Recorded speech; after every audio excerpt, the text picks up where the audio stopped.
«Te vas al asilo pronto», me susurró mi nuera Viviana mientras me servía la carne en el plato, con esa sonrisa falsa que siempre usaba cuando había visitas. El tenedor se me resbaló de las manos y cayó al suelo con un ruido metálico que nadie más pareció notar. Mis ojos se llenaron de lágrimas que tragué en silencio, fingiendo que el humo de la parrilla me molestaba. 68 años cargando a esta familia en mis hombros, y así me pagaban. «Disfrútala. Es tu última vez aquí», añadió en voz tan baja que solo yo pude escucharla. Mi corazón se detuvo.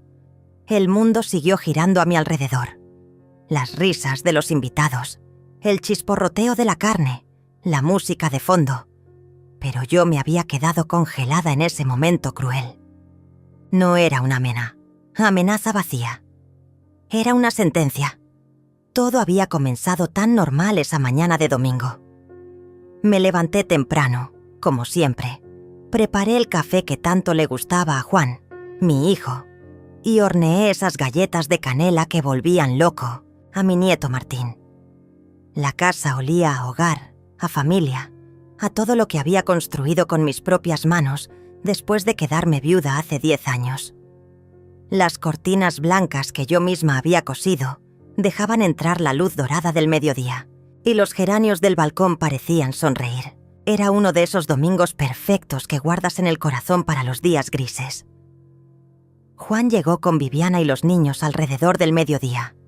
Ella traía esa ensalada de quinoa que siempre presumía en sus redes sociales, envuelta en un recipiente de vidrio que brillaba bajo el sol.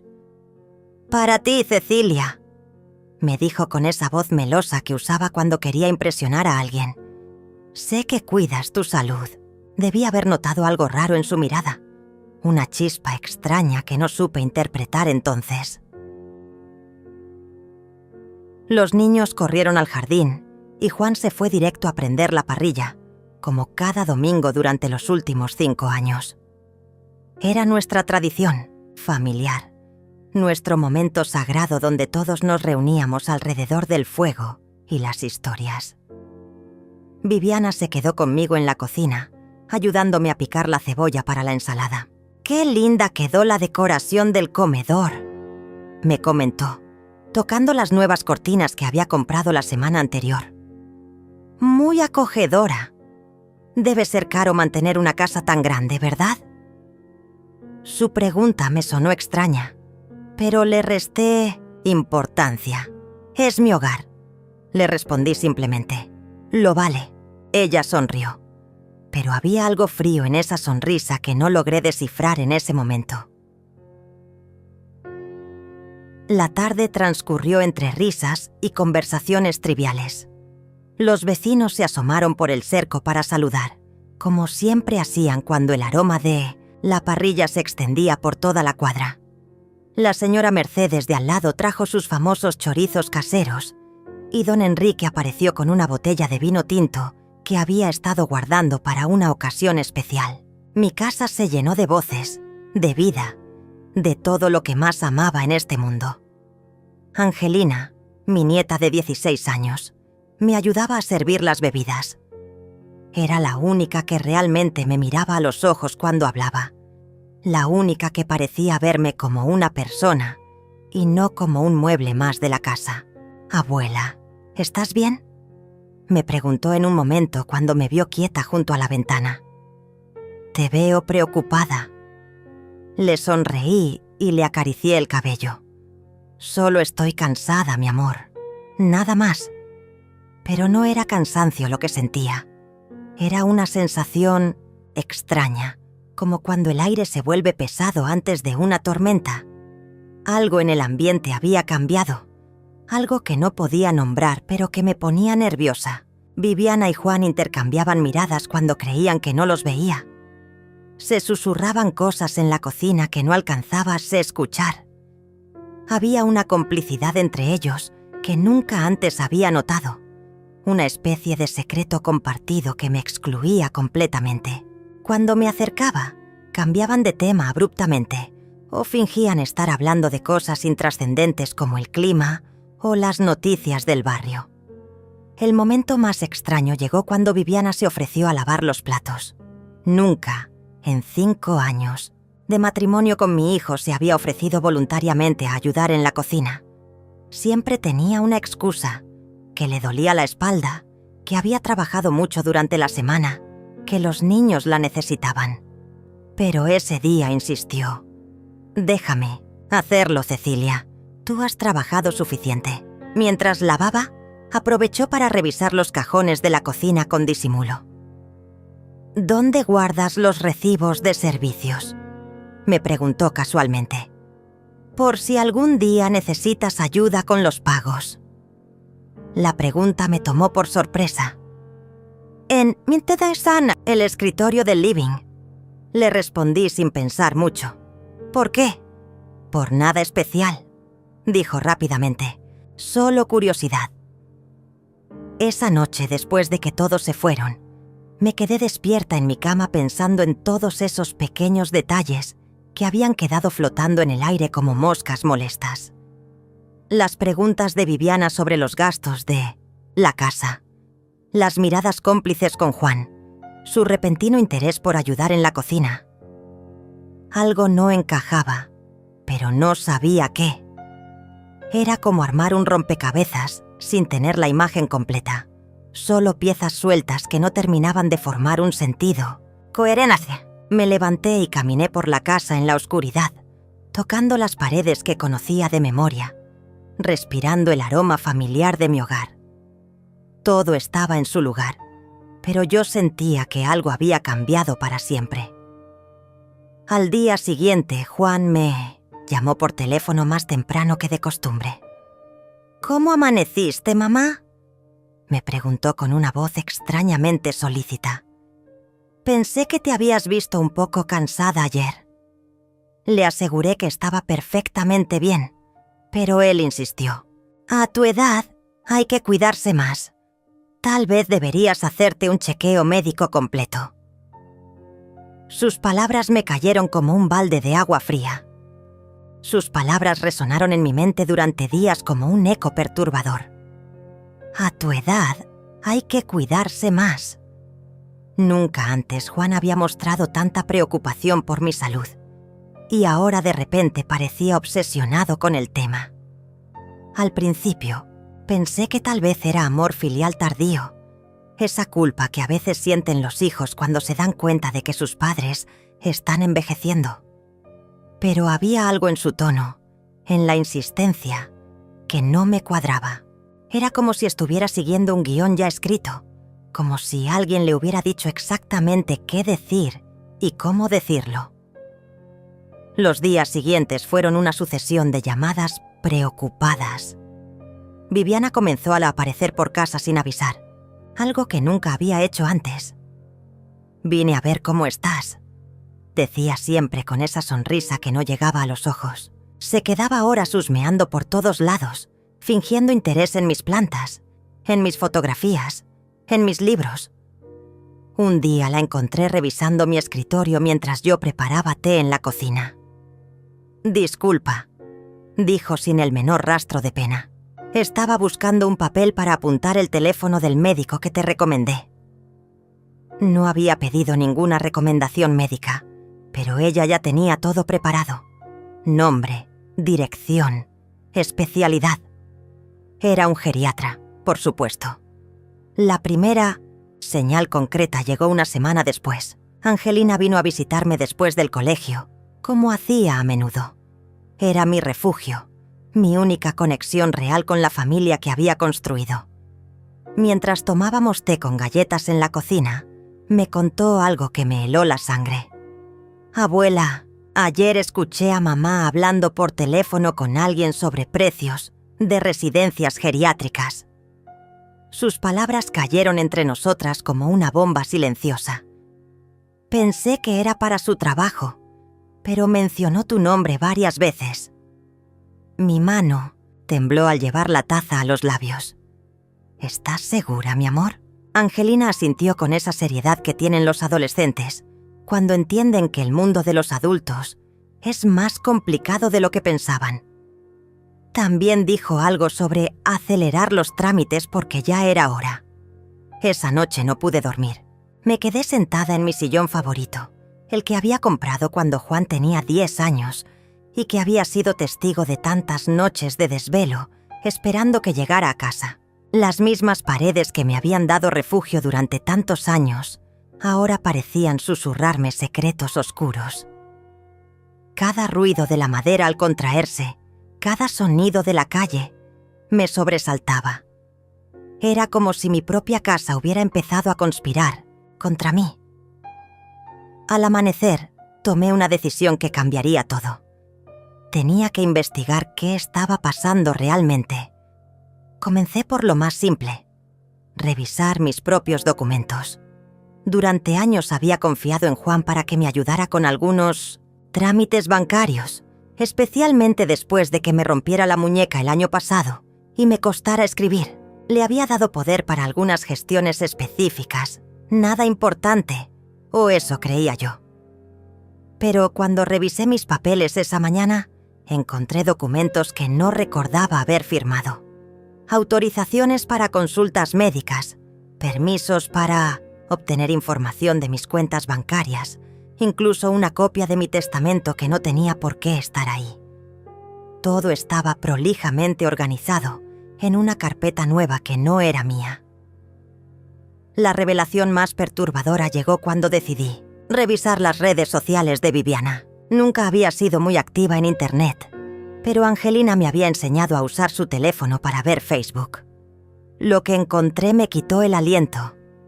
Viviana había publicado varias fotos mías de los últimos meses, pero no eran fotos normales. Me había fotografiado en momentos en que yo no me daba cuenta. Cuando me levantaba del sillón con dificultad después de estar mucho tiempo sentada, cuando me quedé dormida viendo televisión, cuando me costó abrir un frasco en la cocina.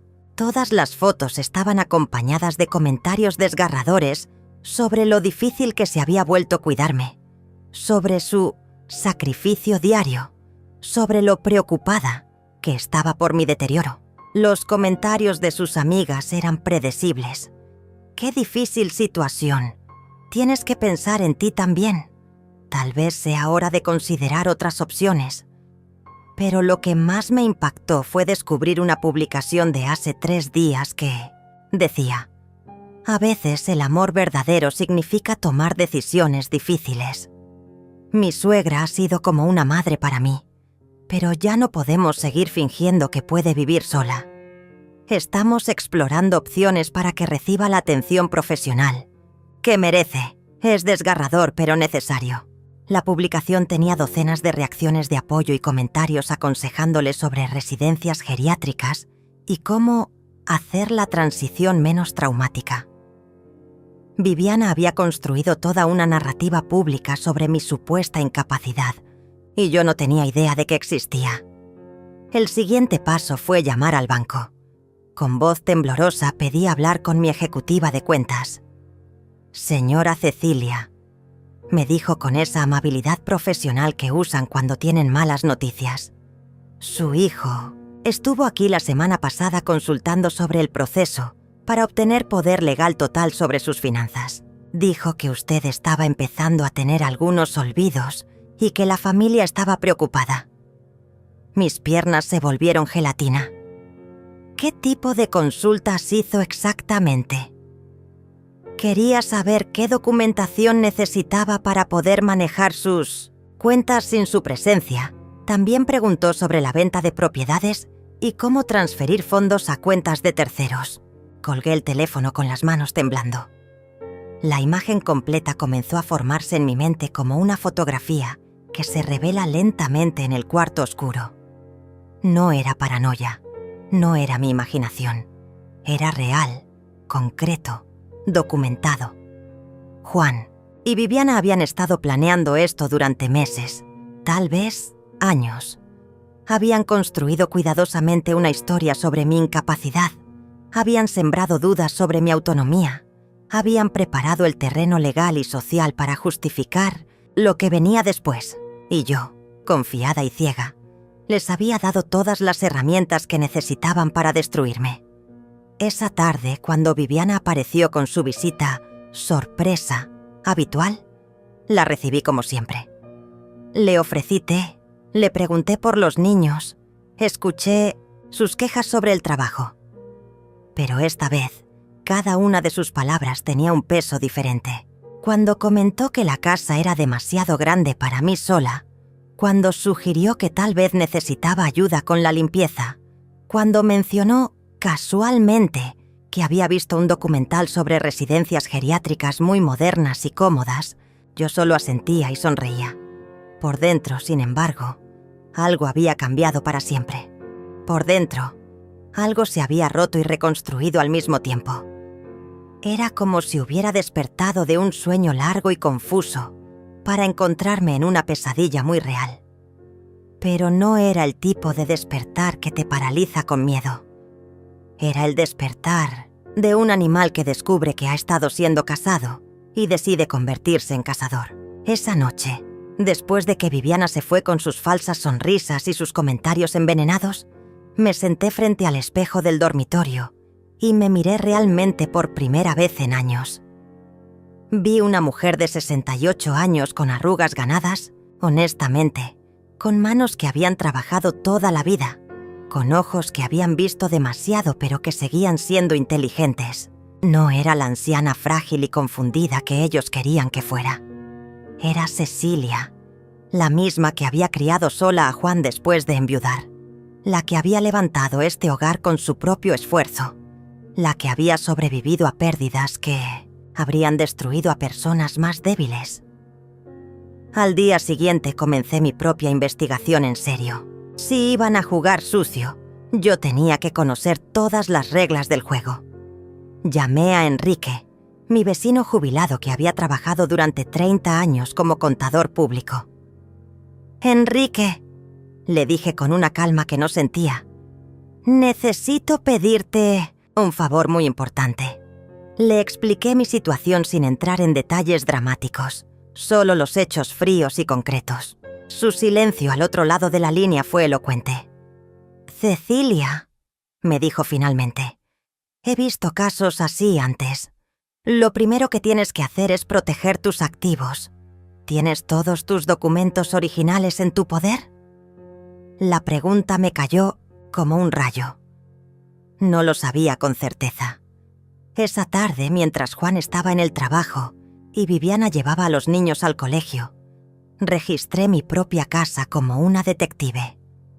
Encontré cosas que me helaron la sangre. En el cajón de la cocina donde guardaba los documentos de servicios, faltaban las escrituras de la casa. En su lugar había una nota manuscrita con la letra de Juan que decía: «Llevé las escrituras para hacer una consulta legal. Te explico después». La nota no tenía fecha. No recordaba que me hubiera dicho nada sobre ninguna consulta legal.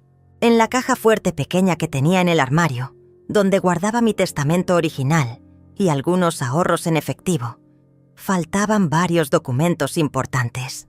El testamento seguía ahí, pero había copias de todo lo demás que no recordaba haber autorizado. Lo más perturbador lo descubrí cuando revisé mi computadora, esa que Juan me había regalado el año pasado para que pudiera mantenerme en contacto con la familia. Había historial de búsquedas que yo no había hecho, síntomas de demencia senil, cuándo es necesario el internamiento geriátrico, cómo obtener poder legal sobre padres ancianos, residencias de larga estadía en la zona. También encontré borradores de emails que nunca había escrito, guardados en la carpeta de borradores. Eran consultas a residencias geriátricas firmadas con mi nombre, preguntando por precios y disponibilidad para internamiento urgente por deterioro cognitivo progresivo. Tenían fechas de la semana anterior, pero el descubrimiento que me quebró por completo estaba en el teléfono de la casa. Juan había instalado un sistema de grabación de llamadas por seguridad, me había dicho. Yo pensé que era para evitar estafas telefónicas, algo común en el barrio. Pero cuando logré acceder al sistema con la ayuda de Enrique, encontré horas de grabaciones de mis propias conversaciones. No solo las llamadas que recibía, sino también fragmentos de conversaciones que tenía conmigo misma cuando estaba sola en casa, captados por algún dispositivo que no lograba identificar.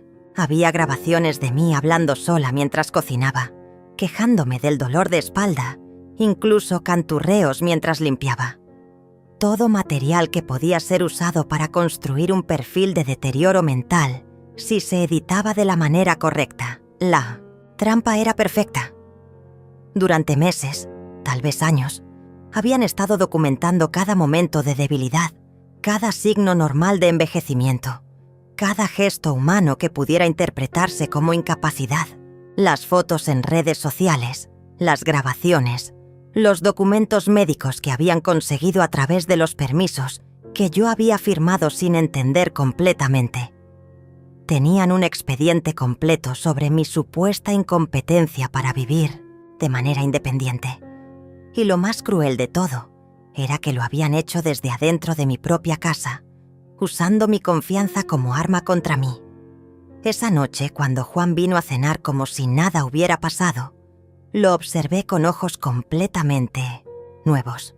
Era mi hijo, la persona que había llevado en mi vientre, a quien había criado con amor infinito, quien me había dado mis nietos queridos. Pero también era un extraño que había estado planeando mi destrucción sistemática mientras yo le cocinaba sus platos favoritos y le lavaba su ropa. La dualidad era desgarradora. Cuando me preguntó cómo había pasado el día, le conté sobre mis actividades normales. Un poco de jardinería, algo de limpieza, una charla con la vecina. Él asentía y sonreía, pero yo podía ver cómo evaluaba cada una de mis palabras, buscando signos de confusión o deterioro que pudiera agregar a su archivo mental. «Mamá, te ves cansada», me dijo mientras lavaba los platos. «Tal vez deberías tomarte las cosas con más calma». Era la misma frase que había usado la semana anterior, y la anterior a esa. Un mantra repetido para convencerme gradualmente de mi propia fragilidad. «Estoy bien, hijo», le respondí con la misma sonrisa de siempre. Solo los años que pasan, pero por dentro estaba calculando, planificando, preparándome para una guerra que no había elegido, pero que estaba decidida a ganar. Al día siguiente llamé a un abogado que me recomendó Enrique. No cualquier abogado, sino uno especializado en derecho de familia y protección de adultos mayores. Su consultorio estaba en el centro de la ciudad, lejos de mi barrio donde todos conocían a Juan. Le conté toda la historia sin omitir detalles. Él escuchó en silencio, tomando notas de vez en cuando, asintiendo con la gravedad de quien ha visto demasiados casos similares. «Señora Cecilia», me dijo cuando terminé, «usted está siendo víctima de lo que llamamos abuso patrimonial sistemático. Lo bueno es que se dio cuenta a tiempo. Lo malo es que ellos han sido muy metódicos en su aproximación». Me explicó que los casos como el mío eran más comunes de lo que la gente imaginaba. Hijos que veían a sus padres como obstáculos para acceder a una herencia, que justificaban sus acciones con preocupaciones falsas sobre la salud o la seguridad. El patrón era siempre el mismo: aislar gradualmente a la víctima, construir una narrativa de incapacidad, obtener poderes legales y finalmente tomar control total de los bienes. «Pero tengo buenas noticias», agregó. «Usted está completamente lúcida. Tiene evidencia de lo que han estado haciendo y aún está a tiempo de protegerse». Sus palabras fueron como un bálsamo para mi alma herida. Sus palabras fueron el combustible que necesitaba para encender el fuego de mi venganza silenciosa. El abogado me dio una lista de acciones inmediatas que debía tomar, pero me advirtió que todo tenía que hacerse con absoluta discreción. «Si ellos sospechan que usted sabe lo que están tramando, van a acelerar sus planes», me explicó mientras organizaba mis documentos en carpetas separadas. «Necesitamos tiempo para construir una defensa sólida y, si es necesario, un contraataque». Me gustó esa palabra. Contraataque. No era solo defenderme, era devolver el golpe con la misma precisión calculada que ellos habían usado contra mí. Lo primero que hice fue cambiar todas mis contraseñas bancarias y revocar cualquier autorización que hubiera dado a Juan para acceder a mis cuentas. El gerente del banco, un hombre mayor que me conocía desde hacía años, me miró con una mezcla de comprensión y tristeza cuando le expliqué la situación. Desafortunadamente, señora Cecilia, estos casos están volviéndose cada vez más frecuentes, me dijo mientras procesaba los cambios. Hijos que ven a sus padres como cuentas bancarias con patas. Sus palabras fueron duras pero honestas. También instalé alertas en todas mis cuentas para que me notificaran cualquier intento de acceso no autorizado. El segundo paso fue más complicado emocionalmente. Tenía que seguir fingiendo normalidad mientras reunía evidencia. Cada día era una actuación perfecta. Cuando Juan llamaba para preguntar cómo estaba, yo respondía con la misma voz de siempre. Cuando Viviana aparecía con sus visitas espontáneas, la recibía con té y sonrisas. Pero ahora tenía una pequeña grabadora que el abogado me había prestado, escondida en el bolsillo de mi delantal. Cada conversación sospechosa, cada comentario sobre mi salud, cada sugerencia sobre residencias geriátricas quedaba registrada con fecha y hora. La actuación más difícil llegó el miércoles de esa semana. Juan apareció en casa con Viviana y un hombre que presentaron como Dr. Martín, un especialista que queríamos que te conociera. No era una cita médica programada, era una emboscada. El supuesto doctor era un geriatra que había traído formularios de evaluación cognitiva y un portafolio lleno de folletos de residencias. Solo queremos asegurarnos de que estés recibiendo la atención que necesitas, mamá, me dijo Juan, con esa voz condescendiente que había perfeccionado durante las últimas semanas. A nuestra edad, es importante ser proactivos con la salud mental. Me sometí a su pequeño teatro con una paciencia que no sabía que poseía. Respondí sus preguntas obviamente dirigidas a demostrar mi supuesta confusión.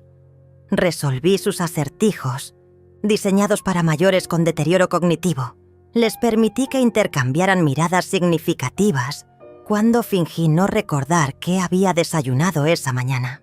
El doctor tomaba notas constantemente y asentía con esa gravedad profesional que usan los médicos cuando confirman un diagnóstico predeterminado.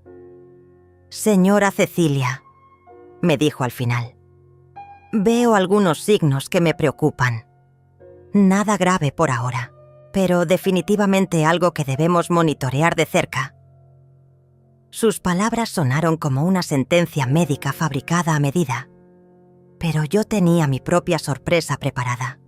Durante toda la evaluación, había mantenido activada la grabadora en mi bolsillo. Además, antes de que llegaran, había llamado a mi médico de cabecera, el doctor Julio, que me atendía desde hacía más de 10 años, y le había pedido que viniera a casa esa misma tarde para una consulta real. Cuando Juan y Viviana se fueron, con su diagnóstico falso, el doctor Julio me hizo una evaluación completa y exhaustiva. Cecilia, me dijo mientras guardaba sus instrumentos, tu estado cognitivo es completamente normal para tu edad.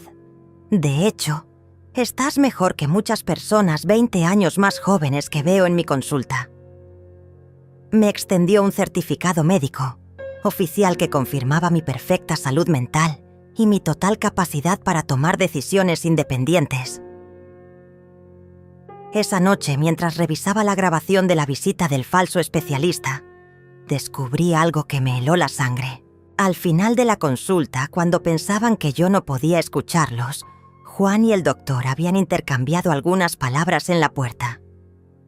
¿Cuánto tiempo necesitas para preparar el reporte?, había preguntado mi hijo. 1 semana máximo, había respondido el médico.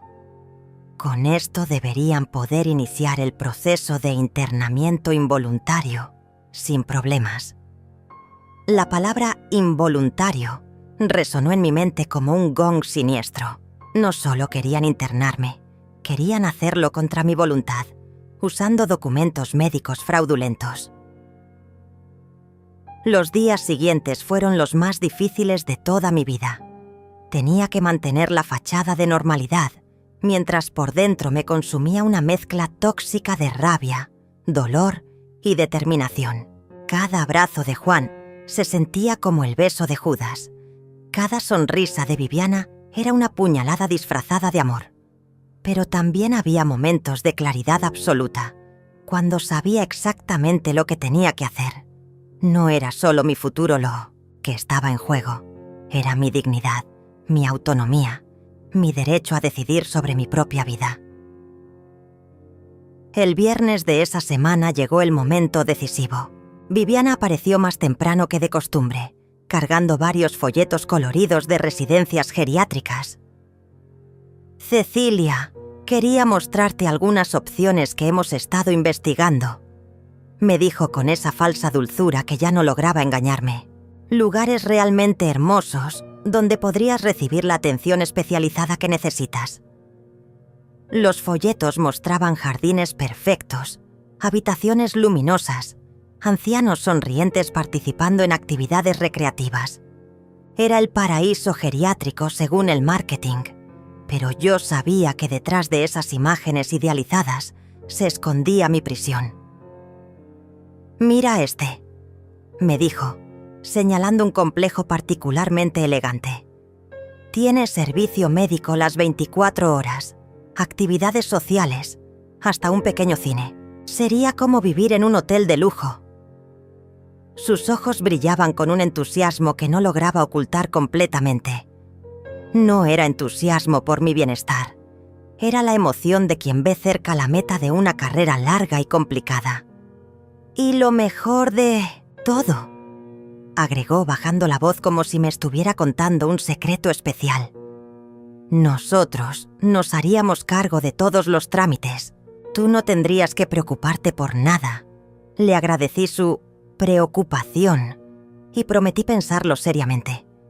Pero esa noche, mientras ella creía que yo estaba considerando mi futuro en cautiverio, yo estaba finalizando los detalles de mi contraataque. Había llegado el momento de demostrarles que la anciana frágil y confundida que habían construido en su imaginación no existía. La verdadera Cecilia estaba a punto de salir de las sombras y no iba a ser misericordiosa. La verdadera Cecilia había estado esperando en silencio, observando, aprendiendo, preparándose para el momento exacto en que tendría que actuar. Y ese momento llegó el lunes siguiente, cuando Juan me llamó con una urgencia en la voz que no logró disimular completamente. «Mamá, tengo que hablar contigo sobre algo importante. Viviana y yo hemos estado hablando y creemos que ha llegado el momento de tomar algunas decisiones difíciles sobre tu futuro». Sus palabras sonaron ensayadas, como si hubiera practicado frente al espejo durante días. «¿Podrías venir a casa esta tarde? Queremos mostrarte algo». No era una invitación, era una citación. Lo supe por el tono, por la forma en que evitó darme detalles, por esa prisa repentina que no había existido durante todas las semanas de preparación gradual. Algo había cambiado en sus planes. Algo los había obligado a acelerar el cronograma. Tal vez el médico corrupto había entregado su informe falso más temprano de lo esperado. O tal vez habían encontrado una plaza disponible en alguna residencia y no querían perder la oportunidad. No importaba la razón específica. Lo que importaba era que había llegado mi momento de jugar mis cartas. «Por supuesto, hijo», le respondí con la voz más dulce que pude fabricar. «¿A qué hora te viene bien?» Coordinamos para las 4 de la tarde, después de que los niños salieran del colegio. Era perfecto. Querían audiencia para su gran revelación. Testigos de mi supuesta gratitud cuando me presentaran su solución generosa para mi problema de salud inexistente. Pero yo tenía mis propios planes para esa reunión y ninguno de ellos involucraba agradecimiento. Esa mañana hice todas mis preparaciones finales. Primero, una llamada a mi abogado para confirmar que todos los documentos estaban listos y que las transferencias bancarias podrían ejecutarse con una simple llamada telefónica de mi parte. ¿Está segura de que quiere llegar tan lejos, señora Cecilia?, me preguntó una vez más. Una vez que activemos este plan, no hay vuelta atrás. Su preocupación era genuina, pero yo ya había cruzado el punto de no retorno días atrás. Estoy completamente segura, le respondí. Ellos tomaron sus decisiones. Ahora yo tomo las mías. La segunda llamada fue a un tasador de propiedades que me había recomendado Enrique. Necesito una evaluación urgente de mi casa, le expliqué, para una venta inmediata. El hombre podía estar ahí en 2 horas. Perfecto.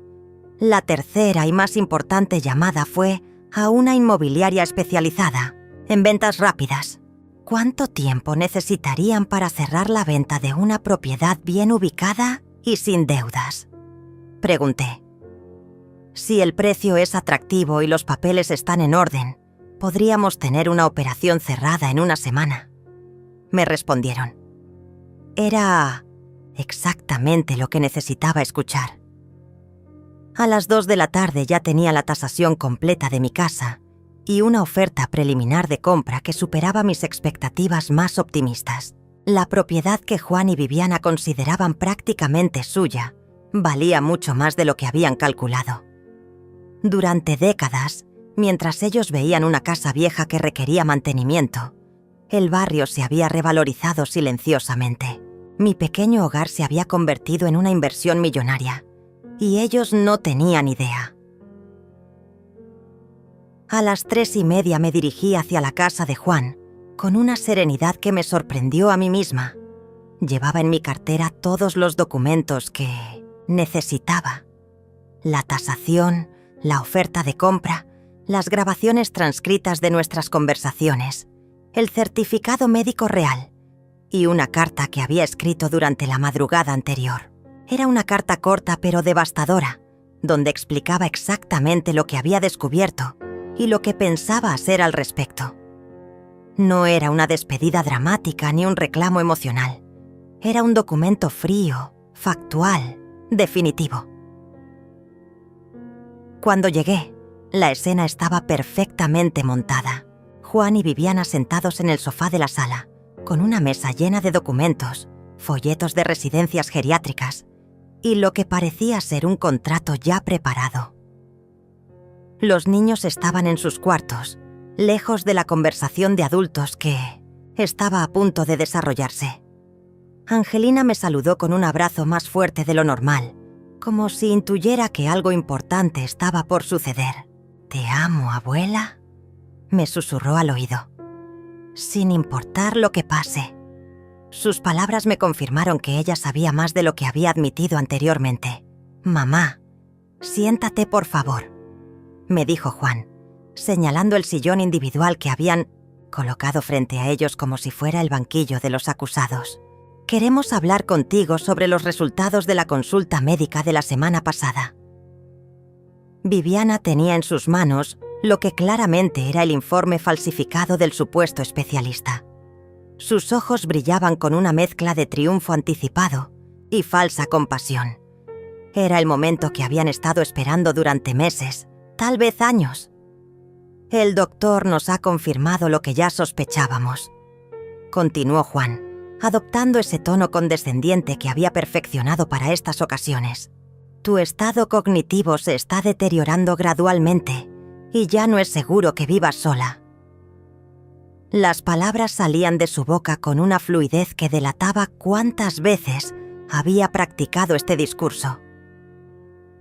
«Sabemos que esto es difícil de aceptar, pero como familia tenemos la responsabilidad de protegerte, incluso de ti misma». Viviana se unió al coro con su propia versión de preocupación fabricada. «Hemos encontrado un lugar maravilloso, Cecilia.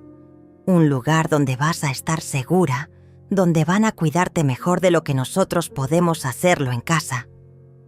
Desplegó los folletos sobre la mesa como un vendedor presentando su mejor producto.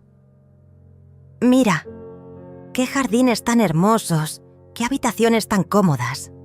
Vas a tener compañía de tu edad, actividades especiales, atención médica permanente». Los escuché en silencio, asintiendo de vez en cuando, fingiendo absorber la información como la anciana confundida que esperaban que fuera, pero por dentro estaba contando los segundos, esperando el momento perfecto para detonar la bomba que había estado preparando durante semanas. Cuando Juan sacó los papeles de autorización para el internamiento y me tendió una pluma, supe que había llegado mi momento. «Es solo una formalidad, mamá», me dijo con esa sonrisa que ya no lograba engañarme. «Para que podamos hacer todos los trámites sin molestarte con detalles burocráticos». El documento que me ponía frente a los ojos era mi sentencia de muerte civil. Autorización para internamiento geriátrico voluntario, transferencia de poder legal completo y una cláusula que les permitía vender mi casa para costear los mayores gastos médicos necesarios. Tomé la pluma entre mis dedos temblorosos y la acerqué al papel. Juan y Viviana se inclinaron hacia adelante, conteniendo la respiración. Era el momento de su victoria final, el momento en que la anciana estúpida firmaría su propia condena. Pero, en lugar de poner mi nombre en la línea punteada, dejé caer la pluma y levanté la vista hacia ellos con una sonrisa que ninguno de los dos esperaba ver. «¿Saben qué?», les dije con una voz que ya no temblaba. «Tengo una propuesta mejor». La expresión en sus rostros fue un poema de confusión y alarma que nunca olvidaré. Juan dejó de sonreír como si alguien hubiera apagado un interruptor, y Viviana se enderezó en el sofá con esa rigidez que adoptan las personas cuando sienten que el terreno se mueve bajo sus pies. «¿Una propuesta?», preguntó mi hijo con una voz que intentaba mantener el control, pero que ya delataba nerviosismo. «Mamá, no entiendo. Solo necesitamos que firmes estos papeles para poder ayudarte mejor». Saqué mi cartera lentamente, como si fuera una anciana que busca sus anteojos para leer mejor. Pero en lugar de anteojos, extraje la grabadora pequeña que había estado usando durante las últimas semanas. La coloqué sobre la mesa, entre los folletos de residencias geriátricas y los documentos fraudulentos, como si fuera el centro de un altar macabro. Antes de hacer cualquier propuesta, les dije con una calma que me sorprendió a mí misma: «Me gustaría que escucháramos juntos algunas conversaciones interesantes que he estado grabando». El silencio que siguió fue tan denso que parecía tener peso físico. Viviana fue la primera en reaccionar, con esa risa nerviosa que usan las personas cuando no saben si lo que están viendo es real o una pesadilla. «¿Grabaciones? Mamá, ¿de qué estás hablando?». Pero Juan había palidecido hasta un tono grisáceo que no le había visto desde que era niño y lo pescaba haciendo travesuras. Él sabía exactamente de qué estaba hablando. Presioné el botón de reproducción y sus propias voces llenaron la sala como fantasmas acusadores. Primero, la conversación donde Viviana le explicaba a una amiga por teléfono sobre los precios de las residencias geriátricas y mencionaba mi nombre. Después, el intercambio entre Juan y el médico corrupto sobre el tiempo necesario para preparar un reporte falso. Luego, fragmentos de sus conversaciones susurradas en mi cocina, cuando creían que yo no podía escucharlos, hablando sobre acelerar los trámites porque ya era hora de que la vieja se hiciera a un lado. Con cada fragmento que sonaba, el color se desvanecía más de sus rostros. Viviana intentó levantarse del sofá, pero Juan la detuvo con una mano temblorosa. «Cecilia», dijo mi hijo con una voz que intentaba sonar conciliadora, pero que se quebraba en cada palabra. «Esto es un malentendido. Nosotros solo queríamos lo mejor para ti». Sus ojos saltaban nerviosamente entre la grabadora y mi cara, buscando algún signo de la anciana confundida que esperaba encontrar.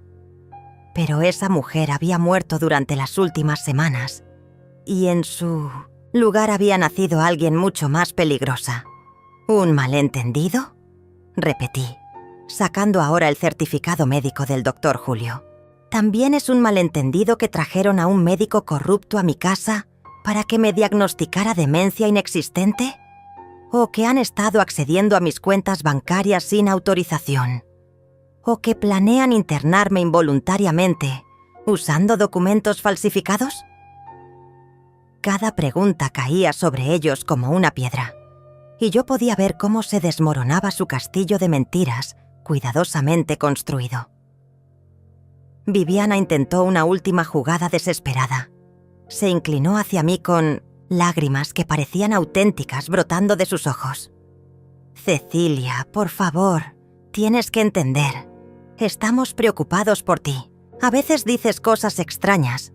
Te olvidas de cosas importantes. Solo queremos que estés segura». Era una actuación convincente, llena de dolor maternal falso y preocupación fabricada. Pero yo había aprendido a reconocer el teatro cuando lo veía, como cuando me olvidé de que ustedes habían copiado las llaves de mi casa. Le pregunté, sacando ahora un juego de llaves que había encontrado en el bolso de Viviana durante una de sus visitas. ¿O cuando me olvidé de que habían instalado dispositivos de grabación en mi teléfono? ¿O cuando me olvidé de autorizar que accedieran a mis historiales médicos y financieros? Las llaves tintinearon sobre la mesa como pequeñas campanas de funeral. Juan hizo un último intento de recuperar el control de la situación. Se inclinó hacia adelante con esa autoridad paternal que había usado toda mi vida para hacerme sentir pequeña. «Mamá, estás confundida. Estás tomando decisiones emocionales basadas en malentendidos. Por eso mismo necesitas ayuda profesional». Su voz tenía esa cadencia hipnótica que usan los manipuladores cuando sienten que están perdiendo terreno. «Nosotros somos tu familia.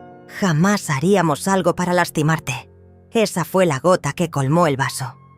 Me levanté del sillón con una energía que no había sentido en años y los miré desde arriba como la matriarca que siempre había sido, pero que había olvidado ser. «Familia». Repetí la palabra como si fuera veneno en mi boca. ¿Llaman familia a esto? ¿A conspirar para robarme mi casa, mi dinero, mi dignidad? ¿A construir una narrativa de locura para justificar su codicia? Mi voz se había vuelto de acero templado, cada palabra afilada como una navaja. «Aquí está mi propuesta», continué, sacando ahora los documentos que realmente importaban. «Primera opción, pueden irse de esta casa ahora mismo, no volver a contactarme nunca más y tal vez, solo tal vez, no presente cargos criminales por fraude, falsificación de documentos y abuso patrimonial». Las hojas temblaron ligeramente en mis manos, no por nerviosismo, sino por la adrenalina pura de la justicia que estaba por servir. «Segunda opción», proseguí, disfrutando el terror creciente en sus ojos. «Pueden seguir tratando de convencerme de que estoy loca, y yo puedo llamar ahora mismo a la policía para que vengan a arrestarlos por los múltiples delitos que he documentado durante las últimas semanas». Saqué mi teléfono celular y lo sostuve en alto como si fuera una pistola. «¡Cargada!». También puedo llamar a todos los periódicos locales para contarles la hermosa historia del hijo que quería robarle la casa a su madre anciana, fingiendo que tenía demencia. Viviana había comenzado a llorar en serio ahora, pero ya no eran lágrimas de manipulación, sino de pánico genuino. «Cecilia, por favor, podemos hablar esto. Podemos encontrar una solución que funcione para todos». Su voz se había convertido en un gemido desesperado. La voz de alguien que ve cómo se desmorona el futuro que había planeado tan cuidadosamente. «Pero eso no es todo», agregué, sacando finalmente el documento que había estado guardando para el final. «Porque resulta que mientras ustedes planeaban robarme mi casa, yo la vendí». El silencio que siguió fue absoluto. Ni siquiera se escuchaba el tic-tac del reloj de pared. Ayer firmé los papeles. La transacción se completa el viernes. Tienen 3 días para sacar todas sus cosas de mi propiedad. La explosión fue inmediata y devastadora.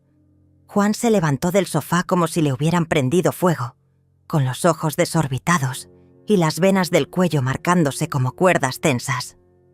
«¡No puedes hacer eso!», gritó con una voz que no reconocí, una voz que jamás había usado conmigo en 68 años de vida. «Esa casa es nuestra. Hemos invertido años cuidándote, sacrificándonos por ti». Sus manos temblaban de rabia y por un momento pensé que iba a golpear algo o a alguien. Viviana se había puesto de pie también, pero su reacción fue diferente.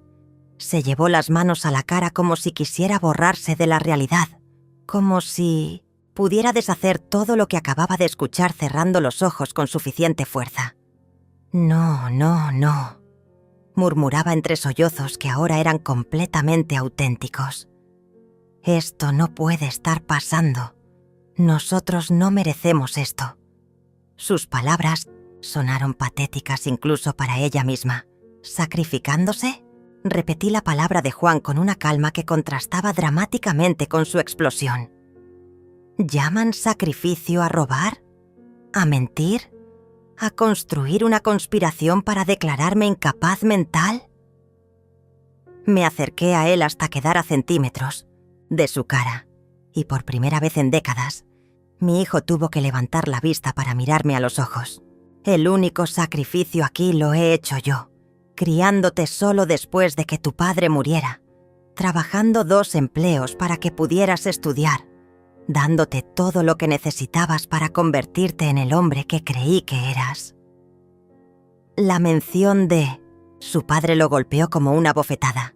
Su expresión cambió de rabia a algo más complejo, una mezcla de culpa y dolor que reconocí del niño que había sido, pero duró solo un segundo antes de que la codicia volviera a endurecerle las facciones.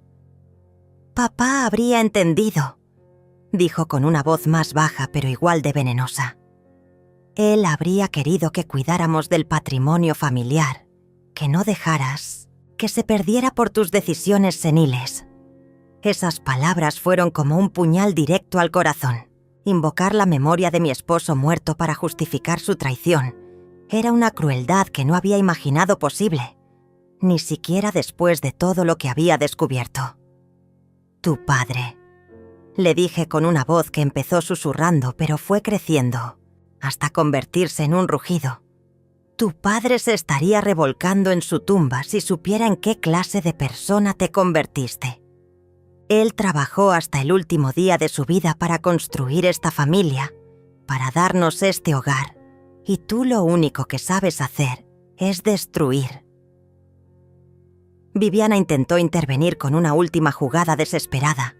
Se acercó a mí con los brazos extendidos, como si fuera a abrazarme, con esa expresión de súplica que había perfeccionado durante años de manipulación emocional. «Cecilia, somos familia. Los errores se pueden perdonar. Podemos empezar de nuevo. Podemos reconstruir la confianza». Sus palabras goteaban falsedad, pero había una desesperación genuina detrás de ellas que me resultaba casi patética. ¿Familia? La palabra salió de mi boca como una carcajada amarga. ¿Creen que esto es lo que hace una familia? ¿Conspirar para robar? ¿Mentir sistemáticamente durante meses? ¿Construir expedientes falsos de demencia? Saqué mi teléfono otra vez y marqué un número que tenía preparado. Voy a mostrarles lo que hace una familia real cuando uno de sus miembros está en peligro. La llamada se conectó al segundo. Timbre. «¿Doctor Julio? Soy Cecilia. ¿Podría venir a casa de mi hijo?» «Sí, ahora mismo. Tengo una emergencia familiar». Corté la llamada y los miré con una sonrisa que no tenía nada de maternal. El doctor Julio va a venir a confirmar una vez más mi perfecto estado mental y también va a ser testigo de esta conversación. Por si acaso a ustedes se les ocurre después inventar que yo estaba confundida cuando tomé estas decisiones. Juan, Había comenzado a caminar de un lado a otro como un animal enjaulado. Esto es una locura. No puedes destruir a tu propia familia por un malentendido. Su voz se quebraba entre la rabia y algo que podía haber sido pánico. Piensa en los niños. Piensa en Angelina. ¿Qué va a ser de ellos si nos quedamos sin casa? Esa fue la primera vez en toda la conversación que mencionó a sus hijos como algo más que elementos decorativos de la escena familiar perfecta que había estado construyendo. Pero ya era demasiado tarde para jugar la carta de los nietos. «Los niños van a estar bien», le respondí con una frialdad que me sorprendió a mí misma. «Van a aprender una lección valiosa sobre las consecuencias de la traición y la codicia.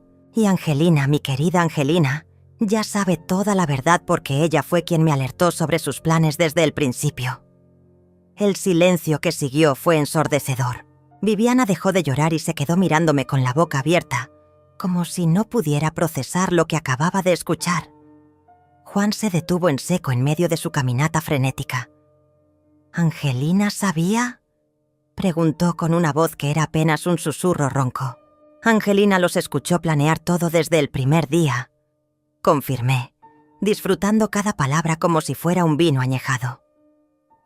Ella fue quien me contó sobre las llamadas a las residencias geriátricas, quien me advirtió sobre sus reuniones secretas, quien me ayudó a entender que su preocupación por mi salud no era lo que parecía. A diferencia de ustedes, mi nieta sí sabe lo que significa la lealtad familiar. Viviana se desplomó de vuelta en el sofá como si sus piernas hubieran dejado de sostenerla. «No puede ser», murmuró. «Ella es solo una niña. No entiende las decisiones de adultos». Pero yo podía ver en sus ojos que estaba recordando todas las veces que Angelina había estado presente durante sus conversaciones privadas, todas las miradas que habían intercambiado, todas las señales que habían ignorado porque subestimaron la inteligencia de una adolescente. «Angelina entiende perfectamente lo que es correcto y lo que está mal», les dije. «Algo que ustedes parecen haber olvidado hace mucho tiempo». El sonido del timbre interrumpió la conversación. Era el doctor Julio, puntual como siempre. «Ahora van a tener la oportunidad de explicarle a un médico real por qué pensaron que era buena idea traer a un charlatán a mi casa para que me diagnosticara demencia inexistente». Juan hizo un último intento desesperado de recuperar algún tipo de control sobre la situación. Se plantó frente a la puerta como si pudiera impedir que entrara el doctor. «Mamá, por favor», me suplicó con una voz que no había usado desde que era niño. «No hagas esto. Podemos arreglarlo todo. Podemos olvidar que esto pasó y empezar de nuevo». Pero era demasiado tarde para súplicas. El momento para la misericordia había pasado cuando decidieron tratarme como a una enemiga en lugar de como a la matriarca que los había criado. Abrí la puerta y recibí al doctor Julio con la sonrisa más genuina que había tenido en semanas. Era un hombre mayor, de esos médicos de la vieja escuela que todavía creen en las visitas a domicilio y en conocer realmente a sus pacientes. «Cecilia», me dijo con esa voz calmada que había consolado a mi familia durante tantos años. «Todo está bien. Sonabas preocupada por teléfono». Sus ojos inmediatamente captaron la tensión en el ambiente, la postura defensiva de Juan, las lágrimas en los ojos de Viviana. «Doctor, me alegra que haya venido tan rápido», le dije conduciéndolo hacia la sala donde mis queridos familiares esperaban como criminales ante un juez. Quería que fuera testigo de una conversación muy importante sobre mi salud mental. El doctor Julio conocía a Juan desde que era adolescente. Había atendido a toda la familia durante décadas. Su presencia llenó la habitación con una autoridad médica incuestionable que contrastaba brutalmente con la farsa que habían montado con su especialista corrupto. «Juan, Viviana», saludó el doctor con cortesía profesional. Pero pude notar cómo sus ojos evaluaban la escena con la experiencia de quien ha visto demasiadas tragedias familiares. Entiendo que han tenido algunas preocupaciones sobre el estado cognitivo de Cecilia. Su tono era neutral, pero había una pregunta implícita en sus palabras que hizo que Juan tragara saliva nerviosamente. «Doctor», comenzó mi hijo con una voz que intentaba sonar segura pero que temblaba ligeramente. «Hemos notado algunos cambios en mamá últimamente. Olvidos, confusión, decisiones erráticas. Incluso consultamos con un especialista la semana pasada. Era fascinante verlo tratar de reconstruir su narrativa fraudulenta frente a un médico real, como un actor amateur intentando actuar Shakespeare frente a Laurence Olivier». El doctor Julio se sentó tranquilamente y sacó su maletín médico. «¿Qué tipo de especialista?», preguntó mientras organizaba sus instrumentos. «¿Podrían darme su nombre y número de licencia profesional? Me gustaría revisar su evaluación». La pregunta cayó como una bomba en el silencio tenso de la sala. Juan y Viviana intercambiaron una mirada de pánico que no pasó desapercibida para el médico experimentado. «Bueno, no tenemos esa información aquí ahora mismo», tartamudeó Viviana. «Pero podemos conseguirla después». Era una mentira patética, y todos en la habitación lo sabíamos. El doctor Julio asintió lentamente, con esa expresión que adoptan los médicos cuando detectan inconsistencias en las historias de sus pacientes. «Mientras tanto», dijo el doctor, «¿les parece si hago mi propia evaluación? Después de todo, he sido el médico de cabecera de Cecilia durante más de 10 años. Durante la siguiente media hora, me sometió a una evaluación cognitiva exhaustiva, preguntas de orientación temporal y espacial, pruebas de memoria a corto y largo plazo, ejercicios de razonamiento lógico, evaluación de funciones ejecutivas. Lo hice todo con una calma y precisión que contrastaba dramáticamente con la imagen de deterioro mental que Juan y Viviana habían estado construyendo». Cuando terminó, el doctor Julio guardó sus instrumentos con movimientos deliberados y se dirigió a Juan y Viviana con una expresión que había endurecido considerablemente. «No sé qué especialista los asesoró sobre el estado mental de Cecilia», les dijo con una voz que había perdido toda calidez. «Pero puedo asegurarles que su evaluación está completamente equivocada. Cecilia presenta un estado cognitivo perfectamente normal para su edad, superior incluso al promedio de personas de su grupo etario». La cara de Juan se descompuso como si hubiera recibido una sentencia de muerte. «Pero doctor», intentó argumentar, «usted no vive con ella, no ve los pequeños olvidos, las decisiones extrañas. Era su último cartucho, su intento final de mantener viva la mentira que había construido tan cuidadosamente».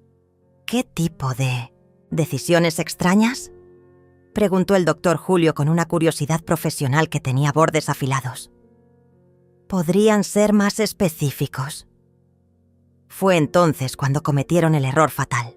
Viviana, en su desesperación, comenzó a enumerar una lista de comportamientos que consideraba evidencia de deterioro mental, que había cambiado las contraseñas de sus cuentas bancarias, que había estado haciendo preguntas sobre el valor de la casa, que se había mostrado desconfiada hacia ellos últimamente.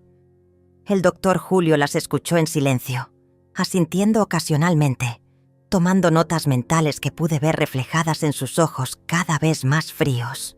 Cuando Viviana terminó su catálogo de síntomas, él se volvió hacia mí con una expresión que mezclaba respeto y algo que podría haber sido admiración. «Cecilia», me dijo, «¿podrías explicarme por qué tomaste esas decisiones que tú no considera preocupantes?» Era mi momento de brillar, mi oportunidad de exponer la verdad completa ante un testigo médico imparcial.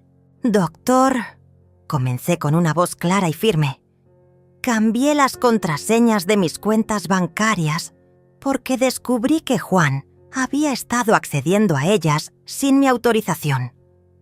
Pregunté sobre el valor de mi casa porque sospechaba que estaban planeando venderla sin mi consentimiento.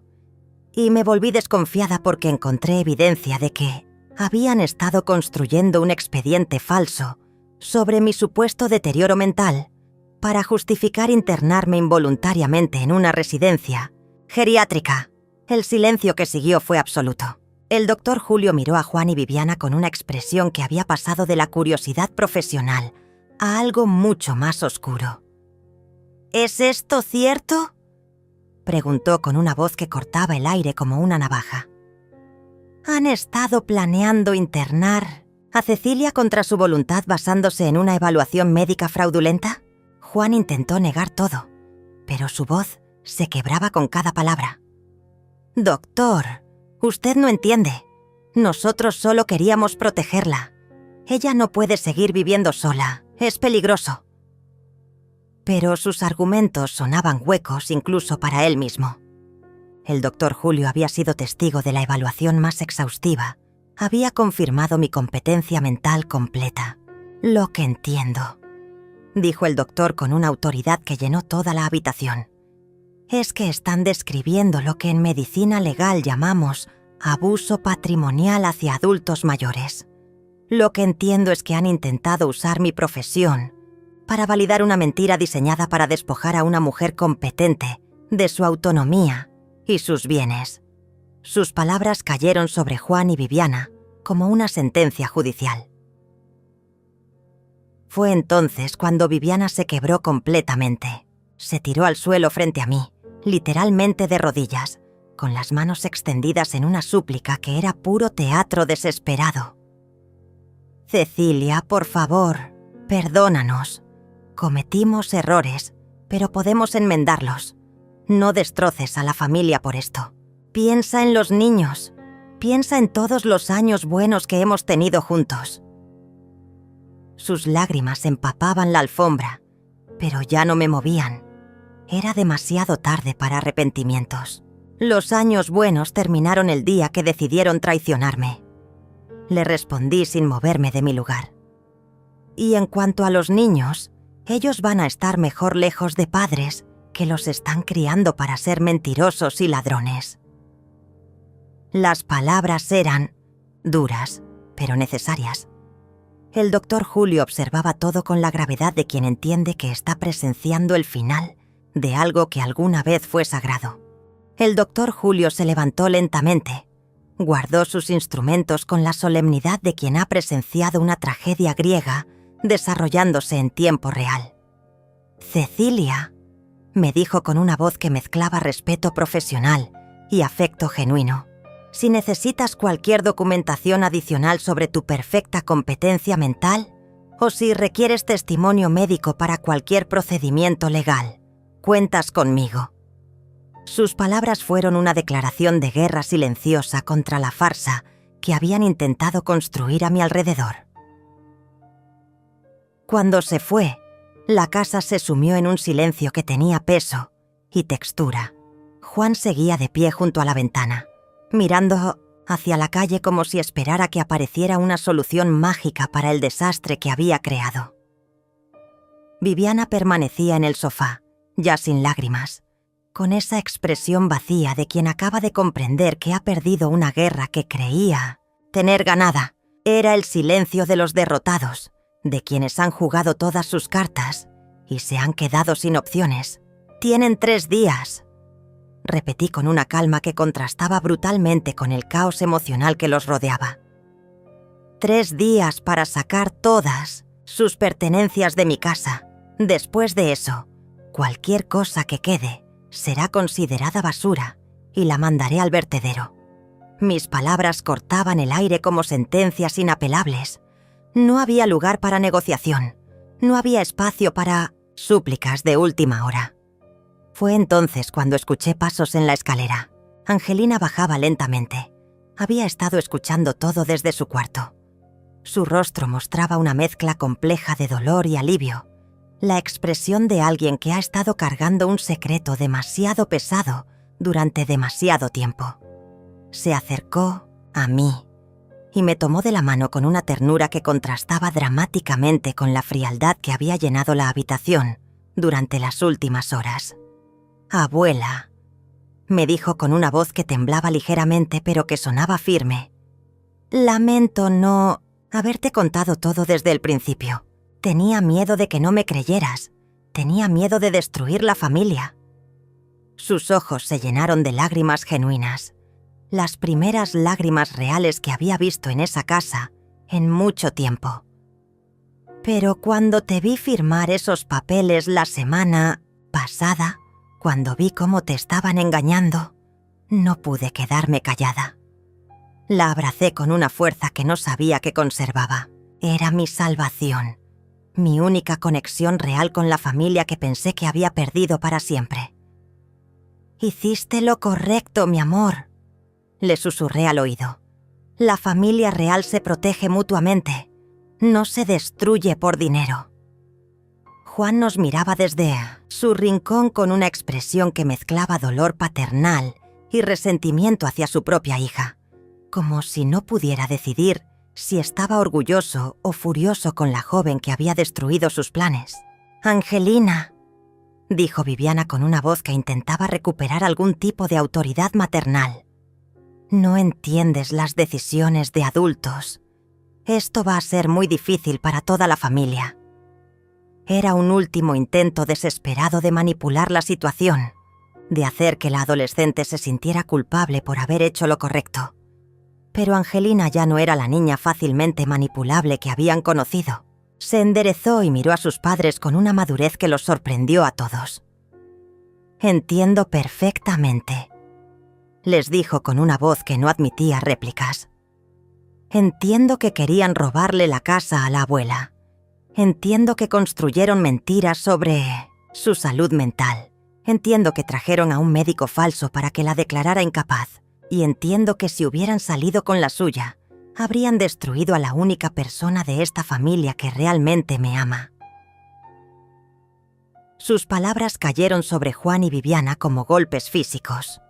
Era el juicio final, pronunciado por la persona cuya opinión más les importaba, cuyo futuro habían usado como justificación para todos sus actos. Ver a su propia hija condenarlos con tanta claridad y determinación fue el golpe final que destruyó cualquier esperanza que pudieran haber conservado de revertir la situación. Los días siguientes fueron un ballet macabro, de mudanza forzada y silencio vengativo. Juan y Viviana aparecían a horas extrañas para recoger sus pertenencias, siempre evitando encontrarse conmigo, siempre cargando cajas con la urgencia desesperada de quien huye de un incendio. Los niños no entendían completamente lo que estaba pasando, pero la tensión era tan densa que incluso ellos se movían en silencio, como si caminaran sobre vidrio roto. El viernes, cuando firmé los papeles finales de la venta de mi casa, sentí una liberación que no había experimentado en décadas. No era solo la casa lo que estaba vendiendo. Era toda una vida de expectativas traicionadas, de confianza mal depositada, de amor no correspondido. El comprador era una pareja joven con niños pequeños que llenó los espacios vacíos con risas auténticas y planes esperanzadores. Era perfecto. Mi hogar iba a volver a ser un hogar para gente que sabía valorarlo. Me mudé a un apartamento pequeño pero luminoso en el centro de la ciudad, cerca de parques y cafeterías, lejos de los recuerdos amargos y las traiciones familiares.